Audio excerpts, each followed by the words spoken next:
What if I told you that the breakthrough you've been praying for is not coming to you, but through you? What if the very answer to someone else's prayer is sitting inside your heart right now, waiting for you to say yes to God? Listen carefully. There is a man in your life, maybe your husband, your brother, your son, your friend, who is silently fighting battles he doesn't have the words to explain. On the outside, he looks strong, he smiles, he shows up, but deep inside he's carrying pressure, confusion, and weight that is slowly draining him. And God is calling you not by accident, not by coincidence, but by divine assignment. You see, God created woman not as an afterthought, but as a strategic answer. When God looked at man, he said, "It is not good for him to be alone." That means you were designed with something he does not have. You carry insight, discernment, emotional strength, and spiritual sensitivity that can unlock doors he cannot open by himself. This is not about weakness, this is about alignment. Sometimes a man doesn't need advice, he needs understanding. Sometimes he doesn't need correction, he needs encouragement. Sometimes he doesn't need silence, he needs your voice reminding him who he is.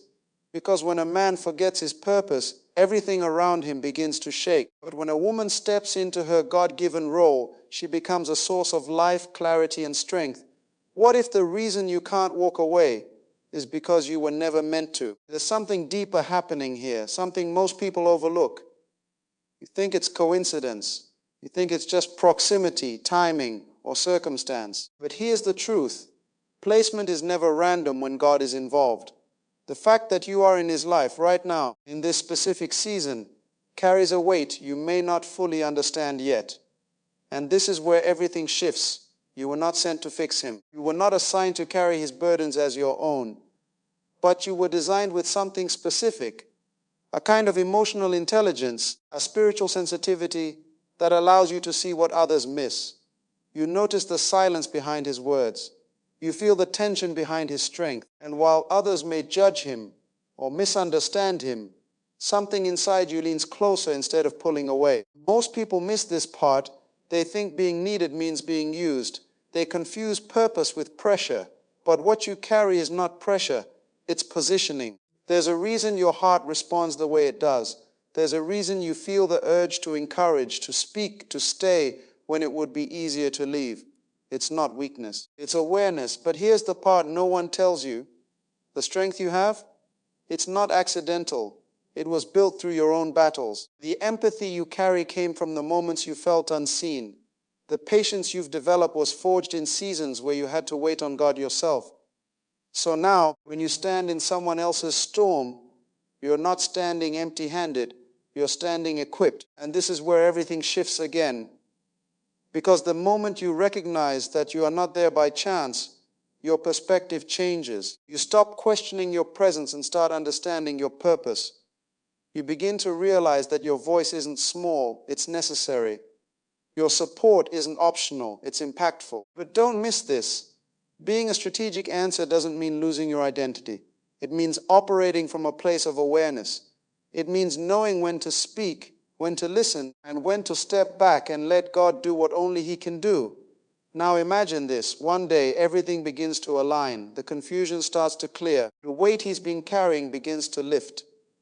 And you realize you were part of that shift. Not because you forced anything, but because you stayed aligned with what God placed inside you. So the question isn't why you're there. The real question is, will you recognize the power of your position before the moment passes? He's not as okay as he looks. And deep down you already know it. There's a kind of silence that doesn't come from peace. It comes from pressure. The kind that builds slowly, quietly, until it becomes too heavy to explain. And this is where everything shifts. Because the man you see standing strong may actually be holding himself together, one thought at a time. But here's the truth. Most men were never taught how to express what they feel. They were taught to endure, to provide, to solve, but not to open up. So instead of speaking, they suppress. Instead of asking for help, they withdraw. And over time, that silence turns into distance, not because they don't care, but because they don't know how to communicate what's breaking inside. Most people miss this part. They mistake his quietness for coldness. They interpret his distance as disinterest. But what if it's neither? What if it's internal conflict? a war between who he is expected to be and what he's actually feeling. Because psychologically, when a man feels like he can't meet expectations, he doesn't always speak. He shuts down. And this is where everything shifts again. Because your role is not to force him to talk. It's to create a space where he can. A space where he doesn't feel judged, corrected, or misunderstood. A space where he can exist without the pressure to perform. And that kind of space, it's rare. That's why it's powerful. But here's the part that changes everything. Sometimes he doesn't need solutions. He needs safety. He needs to know that if he does open up, he won't be seen as weak, that his fears won't be used against him, that his vulnerability won't cost him respect. And when that safety is present, something begins to unlock, slow but powerfully. Now imagine this. One day he starts speaking more, not all at once, but in pieces, small truths, honest thoughts. And you realize something shifted, not because you pushed him, but because you stayed consistent in understanding him. You didn't rush the process.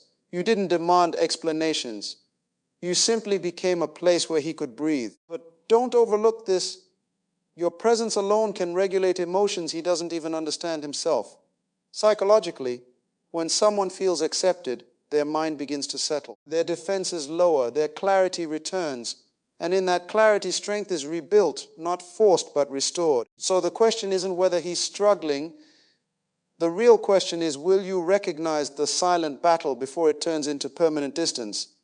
Because sometimes the strongest men don't need someone to fix them.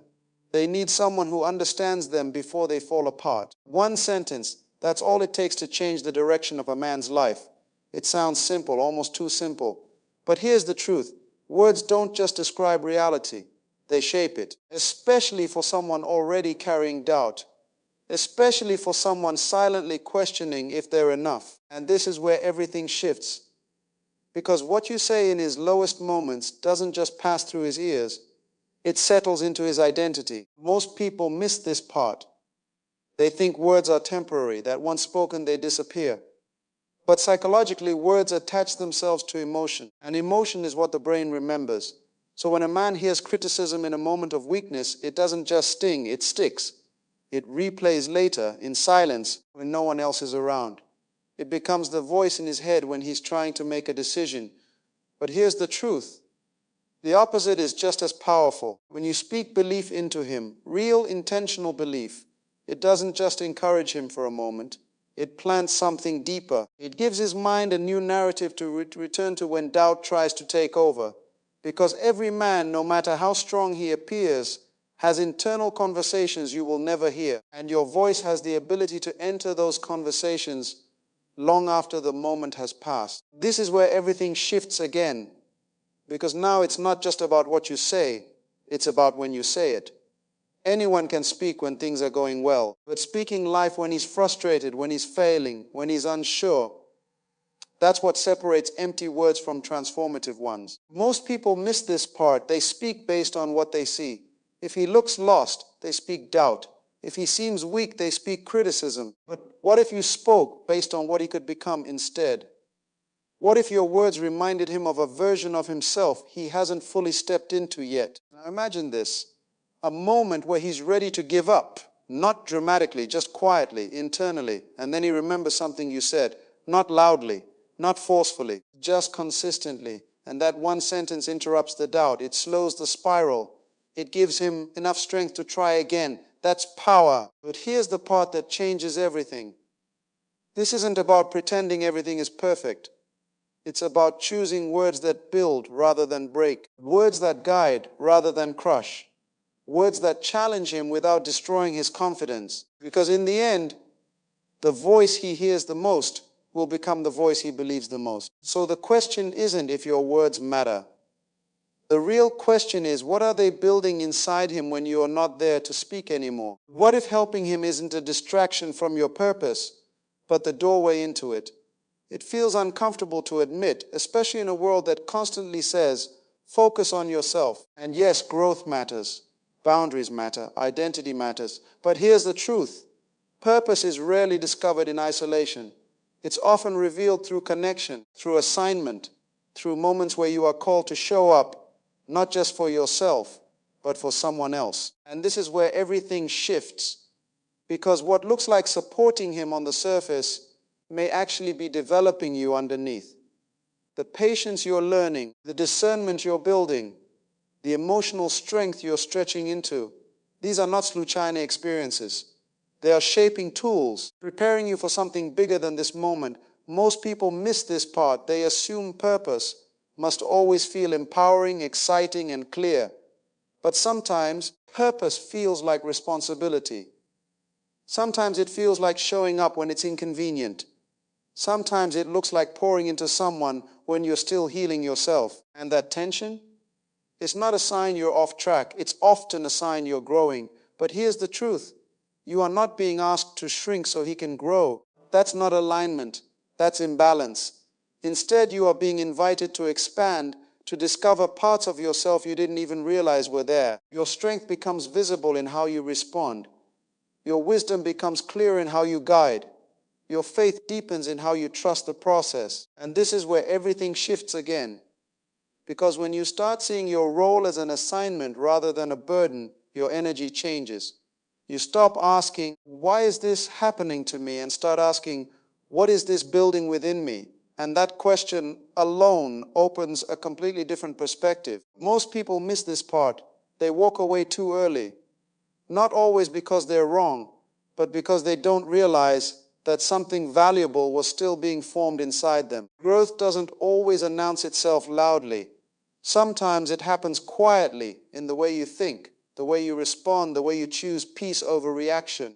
Now imagine this, months from now or even years, you look back at this season and you realize that while you thought you were just helping him find clarity, you were actually discovering your own strength, your own voice, your own direction. The resilience you built here starts showing up in every area of your life. That's not coincidence. That's alignment. But don't misunderstand this. Helping him doesn't mean losing your identity. It means refining it. It means stepping into a version of yourself that is more aware, more grounded, more purposeful, because in the end, the same moment that asks something from you is also giving something to you. So the question isn't whether this is part of your purpose. The real question is, will you recognize who you're becoming while you're helping him become who he's meant to be? You've heard the message, but now everything comes down to what you do next, because this was never just about him. It was about you recognizing your position, your influence, and your responsibility in this moment. You are not in his life by chance. You are not witnessing his struggle by accident. There is purpose in your presence, and there is power in how you choose to respond. But here's the truth. A message like this means nothing if it stays as emotion and never becomes action. This is where everything shifts. Will you speak life when it's easier to stay silent? Will you choose understanding when it's easier to walk away? Will you become a place of strength when everything around him feels uncertain? Because your response can either open a door or close one. And don't miss this. While you're helping him rise, God is shaping you, strengthening you, and preparing you for something greater than you can see right now. Nothing you give with the right heart is ever wasted. Every word, every moment of patience, every act of support, it all builds something bigger than this situation. So here's your call to action. Don't ignore the nudge you feel right now. Reach out, speak life, show up with intention, pray for him, encourage him, and be consistent in the role you've been given. And if this message spoke to you, don't keep it to yourself. Share it with someone who needs this reminder. Leave a comment declaring, I will answer the call, and commit today to becoming the kind of woman who builds, uplifts, and walks in purpose. Because in the end, the difference between a missed opportunity and a life-changing impact is one decision, your decision to act.